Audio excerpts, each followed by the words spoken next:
पंजाब में बल्दियाती इंतखाबात local government act 2025 के तहत कराने का फैसला किया गया। इलेक्शन कमीशन ने पंजाब हुकूमत को हल्का बंदियों के लिए 1 माह का वक्त दे दिया। इलेक्शन कमीशन ने लोकल गवर्नमेंट एक्ट 2022 के तहत हल्का बंदियों का शेड्यूल वापस ले लिया। चीफ इलेक्शन कमिश्नर की ज़ेर सदारत इजलास में पंजाब हुकूमत की दरख्वास्त पर फैसला किया गया। जी हाँ, पंजाब में बल्दियाती इंतखाबात लोकल गवर्नमेंट एक्ट 2025 के तहत कराने का फैसला किया गया है। इलेक्शन कमीशन ने पंजाब हुकूमत को हल्का बंदियों के लिए 1 माह का वक्त दे दिया है। उस्मान जावेद हमारे साथ मौजूद हैं, तफसीलात उनसे जानते हैं। जी उस्मान, आगाह कीजिएगा।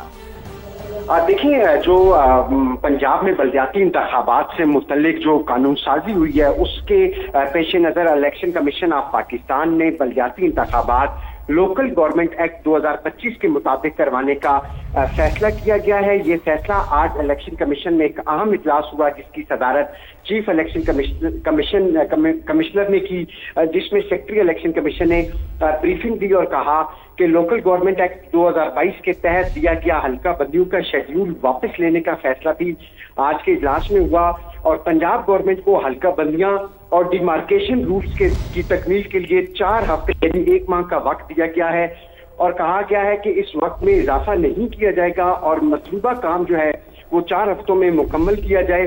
बसूरत दीगर लोकल गवर्नमेंट इलेक्शन के मसले को रेगुलर समाअत के लिए मुकर्रर करके मुनासिब फैसला किया जाएगा। यूं जो लोकल गवर्नमेंट एक्ट है 2022 का वो मनसूख कर दिया गया है और अब 2025 लोकल गवर्नमेंट एक्ट के तहत ही पंजाब में बल्दियाती इंतखाबात। बहुत शुक्रिया तमाम तफसीलात के लिए उस्मान। और दुबई आओ, ट्रॉफी ले जाओ। एसीसी का भारतीय बोर्ड के खत पर जवाब। एशिया कप ट्रॉफी की तकरीब 10 नवंबर को मुतवक्के।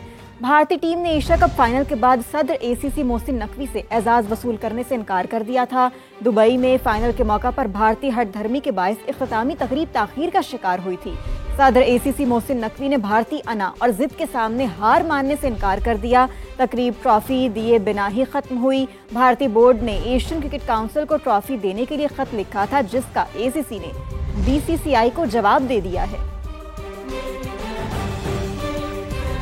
मोहम्मद रिजवान को वनडे टीम की क़यादत से क्यों हटाया गया, वजूहात सामने आ गई। खुद विकेट कीपर बैटर भी क़यादत से दस्तबरदार होना चाहते थे। इस हवाले से रिजवान ने हेड कोच को आगाह कर दिया था। इसी हवाले से मजीद बात करेंगे। अंस जफर ने हमें ज्वाइन किया है। अंस, बताइएगा वजूहात क्या सामने आ रही? बिल्कुल ऐसा ही है। मोहम्मद रिजवान को वनडे फॉर्मेट की कप्तानी से क्यों हटाया गया, कुछ वजूहात सामने आई हैं।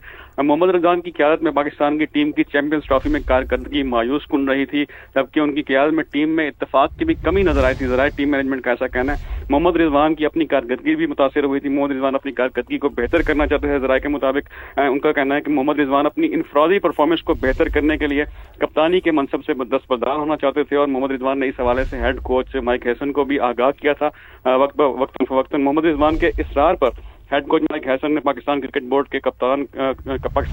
को नए कप्तान की तकर्री के हवाले से खत भी लिखा था और मोहम्मद रिजवान की कप्तानी में पाकिस्तान की टीम जो है वो 11 मैचेस हारी थी और 9 वनडे मैच जीत सकी थी, जबकि मोहम्मद रिजवान की क़यादत में पाकिस्तानी टीम को वेस्ट इंडीज में भी सीरीज में शिकस्त हुई थी। जी ठीक है अंस, आपका बेहद शुक्रिया।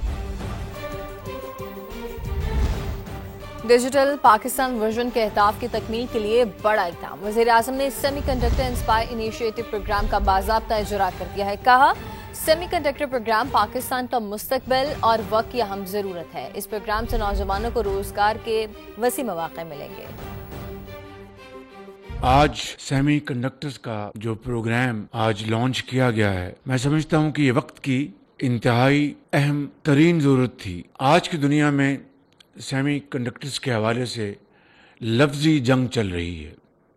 अल्लाह ताला ने पाकिस्तान को इस हवाले से कुदरती वसाइल से माला माल किया है। उससे फ़ायदा उठाना ये अब हमारी न सिर्फ जिम्मेदारी है बल्कि हमें कौम को इस हवाले से जवाब देना है। हमारी जो यूथ है वो हमारा एसेट है, असल में हमारा सरमाया है और उनको आईटी में, एआई में, अब इस शोबे में, सेमीकंडक्टर्स में जितनी भी हम ट्रेनिंग दिलवा सकें, बेपनाह इसमें पोटेंशियल है। इसको हमें आगे लेके चलना है।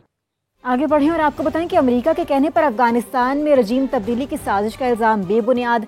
हमें किसी हुकूमत की तब्दीली की ज़रूरत क्यों होगी, वज़ीर दिफा ख्वाजा आसिफ का अरब न्यूज़ को इंटरव्यू। कहा, तालिबान और अमेरिका के खुशगवार ताल्लुकात मौजूद हैं, ہم کئی دہائیوں سے افغانستان کے معاملات میں الجھے رہے ہیں، اب صرف ایک اچھے پڑوسی کی طرح امن سے رہنا چاہتے ہیں۔ افغانستان سے دراندازی رکے گی تو معاہدہ برقرار رہے گا۔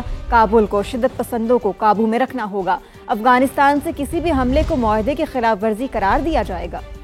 ٹی ایل پی کے حوالے سے حکومتی فیصلوں پر عمل درآمد جاری ہے۔ احتجاج کے دوران 100 سے زائد اہلکار زخمی ہوئے۔ اسلحے کے زور پر پولیس کی گاڑیوں پر قبضہ کیا گیا۔ سعد رضوی مظاہرین کو پولیس پر تشدد کے لیے اکساتے رہے۔ دونوں بھائیوں کو جلد ٹریس کر کے قانون کے کٹہرے میں لایا جائے گا۔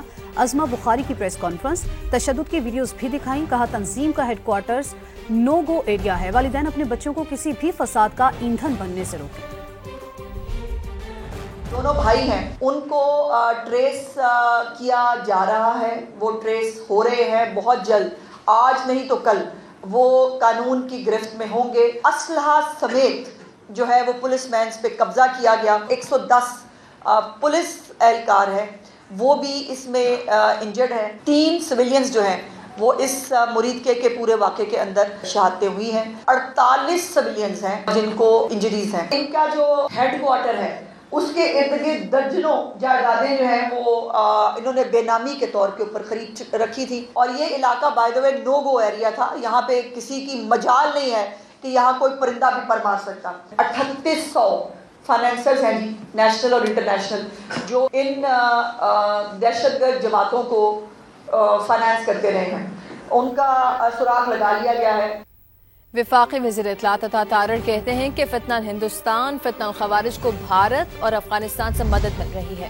بھارت دہشت گردوں کو اسلحہ اور مالی امداد فراہم کرتا ہے۔ اسلام آباد میں تقریب سے خطاب کرتے ہوئے کہا کہ دہشت گردی کے خلاف پوری قوم متحد ہے۔ پچھلی حکومت میں دہشت گردوں کو واپس لا کر خیبر پختونخوا میں بسایا گیا تھا۔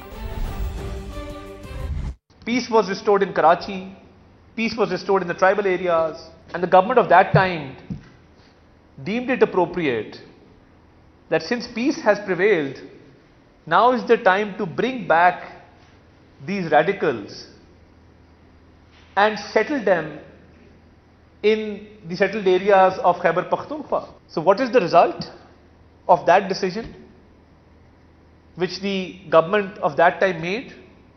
We are witnessing it now in the form of rise in terrorism incidents. But let me assure you that the government is fully resolved and determined to eradicate this menace. I would like to pay great homage and gratitude to our armed forces who are giving sacrifices every other day to defeat this menace. دین کی جو آزادی پاکستان میں ہے اور کہیں بھی نہیں، ایک طبقہ پاکستان کو کمزور کرنے پر تلا ہوا ہے۔ بطور مذہبی عمائدین ہمیں سچ اور جھوٹ کو سامنے لانا چاہیے۔ چیئرمین پاکستان علماء کونسل حافظ طاہر اشرفی کی لاہور میں پریس کانفرنس، کہا افغانستان کی جانب سے پاکستان پر حملہ ہوا، اس رات ہمیں ایک دوسرے کے خلاف ڈنڈے اٹھانے کی بجائے ملک کا سوچنا چاہیے تھا۔ اس ملک کے اندر جمعیت اہل حدیث، جمعیت علماء اسلام، باقی جماعتیں مظاہرے نہیں کرتی، ملین مارچ ہوتے ہیں، وہاں بھی کبھی یہ ہوا ہے؟ ہر 2-3 ماہ کے بعد لاشیں گرنی، زخمی ہونا، بطور مذہبی قائدین کے ہماری ذمہ داری ہے ہم سچ کو اختیار کریں اور جھوٹ کو بے نقاب کریں۔ اس رات دوسری طرف افغانستان کے بارڈر سے حملہ ہوا تھا پاکستان کے اوپر، اس کے لیے سوچنا چاہیے تھا یا سڑکوں کے اوپر ایک دوسرے کا سر پھاڑنا چاہیے تھا؟ یہ کرنا چاہیے تھا اس رات، یا مجھے اعلان کرنا چاہیے تھا کہ بھائی پاک فوج آپ کھڑے ہو جاؤ، میں اپنے وطن کی سلامتی کے لیے آپ کے ساتھ کھڑا ہوں۔